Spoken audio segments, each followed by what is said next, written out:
जी आखा अस्सलाम वालेकुम जी बिस्मिल्लाह वालेकुम अस्सलाम। मिसिज यूनस आ गए ने साडे नाल। सुनाओ तबीयतां वल ने सारे मामला ठीक ने? जी शुक्र अल्हम्दुलिल्लाह। कल भी जरा मेरा रेडियो ठंड बहुत ही लग गई थी, कल अद्धा प्रोग्राम सुनिया। हाए ते रजाई रजूई दे के रखिया करो रेडियो ते है।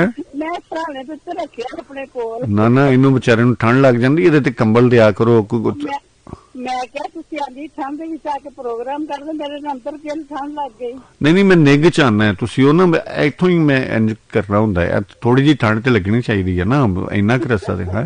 हाँ ओ सर बेचारे ने जरा तेरा मेरा कीता, मैं चलो मेरा प्रोग्राम तो सुन लवां। नहीं बड़ा चंगा है जे बेचारा हुण ठंड विच भी तुहाडे लई उठ के बह गया ते।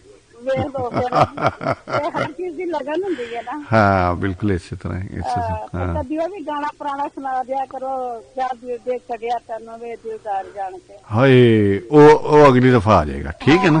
ਅਗਲੀ ਦਫਾ ਜੀ ਜੀ आ जाएगा आ जाएगा। ਹਾਂਜੀ ਬੜੀ ਮਿਹਰਬਾਨੀ, चलो ਬਹੁਤ खैर ਸ਼ੁਕਰੀਆ। खैर हो ਤੁਹਾਡੇ ਪ੍ਰੋਗਰਾਮ ਤੋਂ ਇੰਤਜ਼ਾਰ ਕਰ ਰਹੇ ਹਾਂ। जीवंदे रहो सलामत रहो। ਸੁਣਨ ਵਾਲੇ ਨੂੰ अस्सलाम वालेकुम। वालेकुम अस्सलाम।